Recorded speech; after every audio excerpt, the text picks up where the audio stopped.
Alors on continue ces exercices avec l'exercice 8 du tableau, enfin de votre cours. Alors ce qu'il faut savoir, c'est que c'est pas parce que une molécule vous semble inconnue, ou que voilà, vous voyez pas trop de quoi je parle, que forcément c'est quelque chose que vous connaissez pas.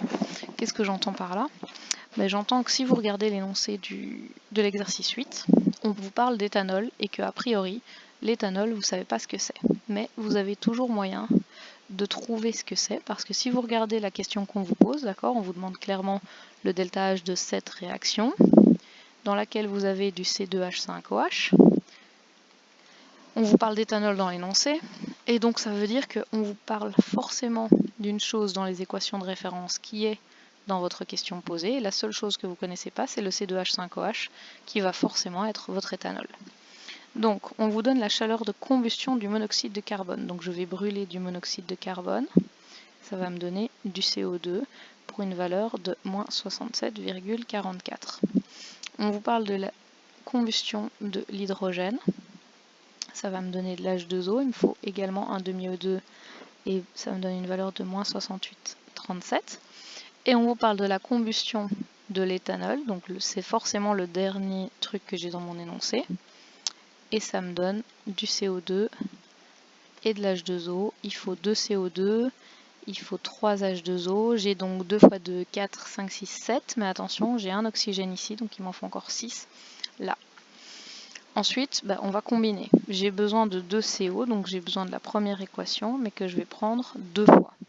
2 CO plus 1 oxygène qui donne 2 CO2 pour une valeur de moins 67,44 fois 2.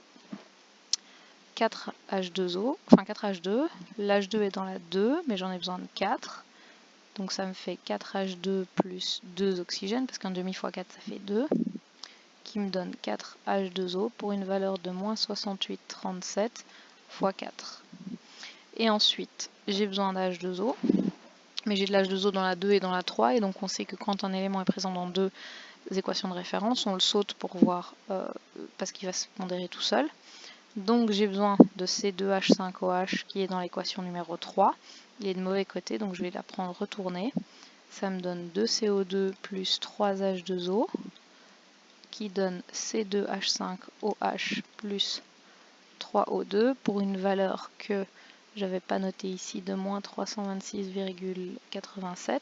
Et comme je l'ai retourné, ça devient plus 326,87. Je simplifie ce qui peut se simplifier. 2 CO2, 2 CO2, 3 H2O et il m'en reste 1. 3 oxygènes et 2 plus 1 ça fait 3. Il me reste bien 2 CO plus 4 H2 qui me donne le C2H5OH que j'ai ici. Plus l'H2O qui me restait là. Pour une valeur, si j'additionne tout ça, je trouve moins 81,4. Alors l'exercice 9, si vous regardez, c'est celui de la première série qu'on a fait. Donc c'est le même. On ne va pas le refaire. Alors l'exercice 10. On vous dit, sachant que dans les conditions standards, l'enthalpie de formation, de machin, on va direct d'abord à la question, histoire de respecter l'ordre. Le delta H qu'on cherche, c'est la variation d'enthalpie qui accompagne la réaction du trioxyde de soufre avec de l'eau et qui forme 98 g de sulfate d'hydrogène.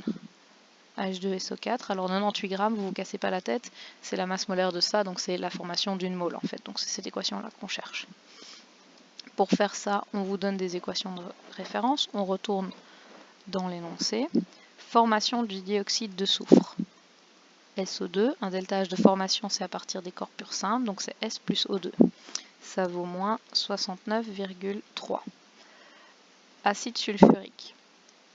H2SO4, ça me donne pour le faire du H2, du S et 2 oxygènes.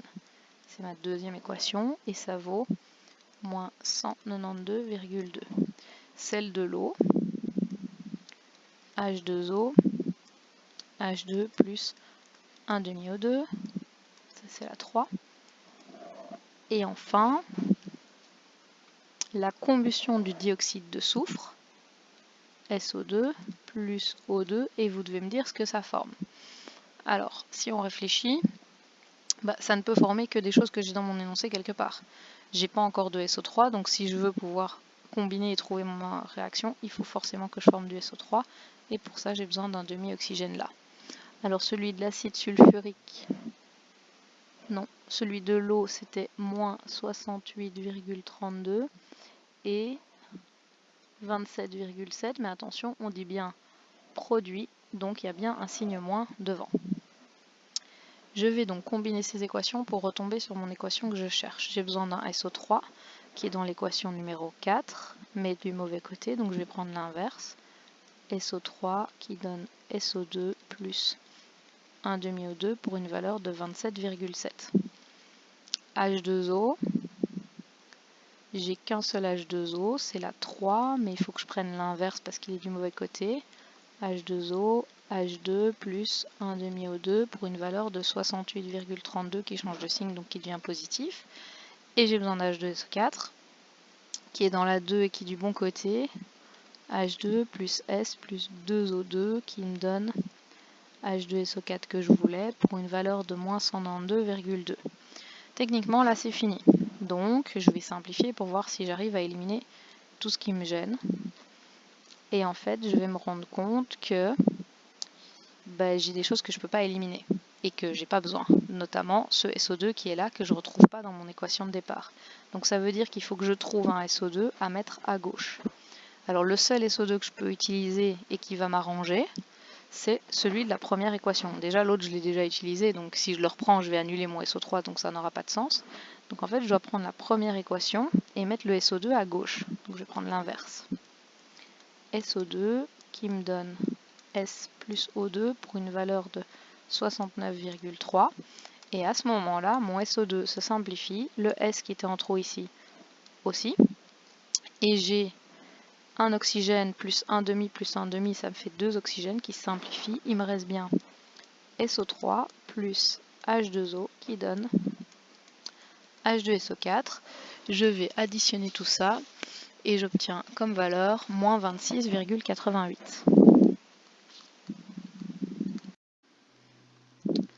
Alors forcément, le niveau des exercices va devenir donc de plus en plus compliqué au fil du temps où on avance. Donc l'exercice 11, on vous parle du critère qui permet de déterminer l'intérêt des combustibles pour fusée.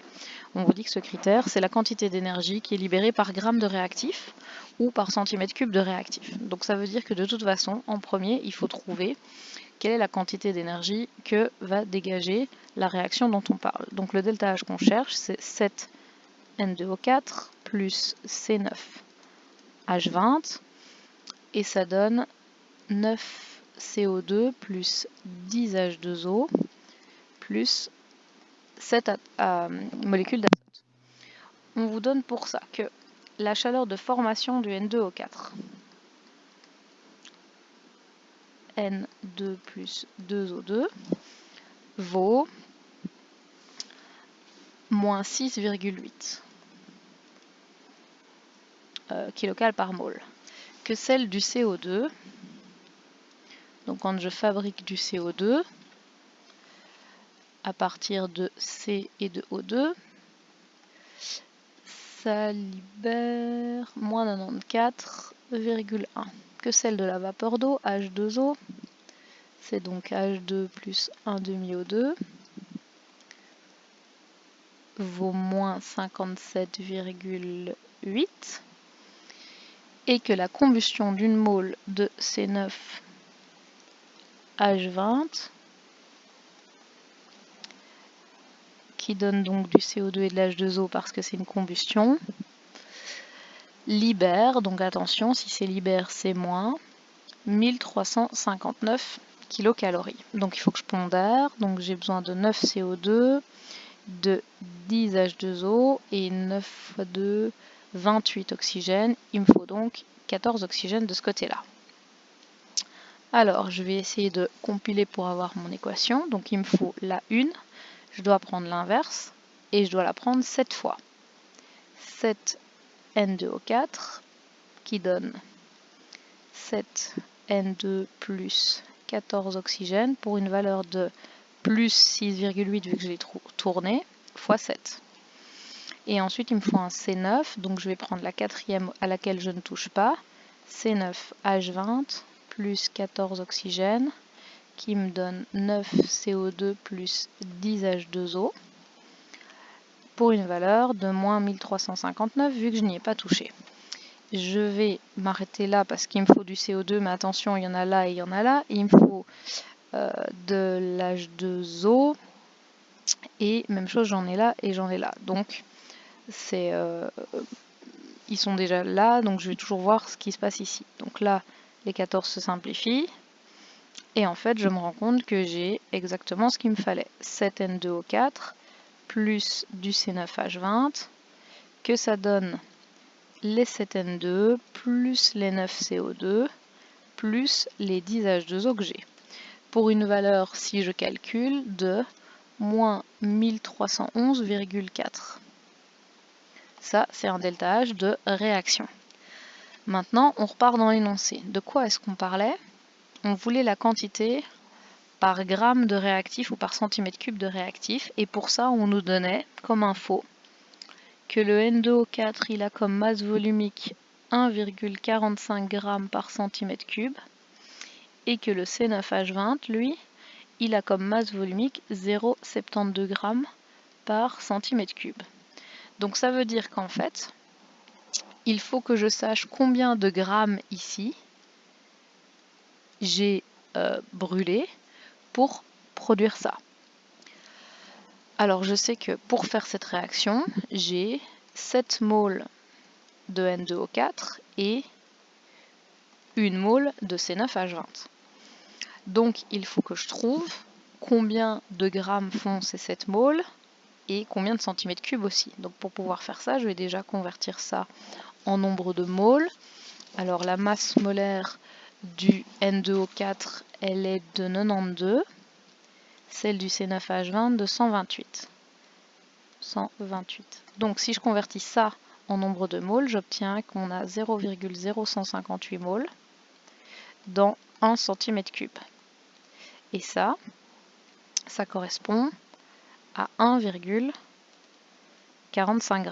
D'accord? Donc 1,45 g, c'est 0,058 moles et c'est 1 cm3.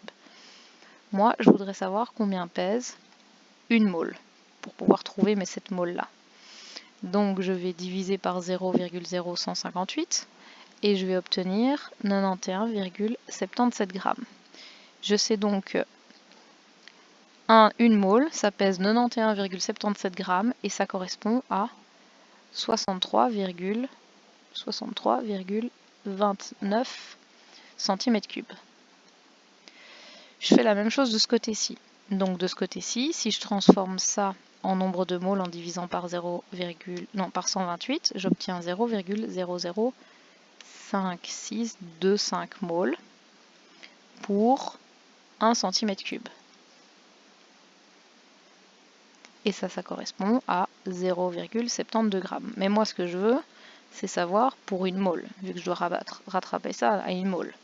Donc une mole va correspondre à 177,77 cm3. Comment je fais? Je divise par 0,005625 pour retomber sur une mole.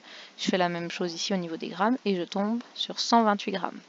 Donc ça veut dire que ici, quand je mélange 7 moles, en fait, je mélange 91,77 g fois 7 plus 128 g de réactif. Et tout ça, ça me donne 1311,4 kilocalories.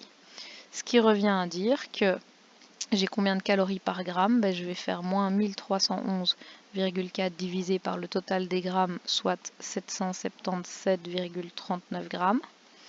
Et j'obtiens 1,7 kcal par gramme. Si je fais la même chose en centimètres cubes, eh bien ici j'ai 63,29 fois 7 cm3 plus 177,77. Ça produit moins 1311,4 kcal, ce qui veut dire que j'ai moins 1311,4 kcal par 620,8 cm3, soit 2,1 kcal par centimètre cube Et c'est ça qu'on cherchait.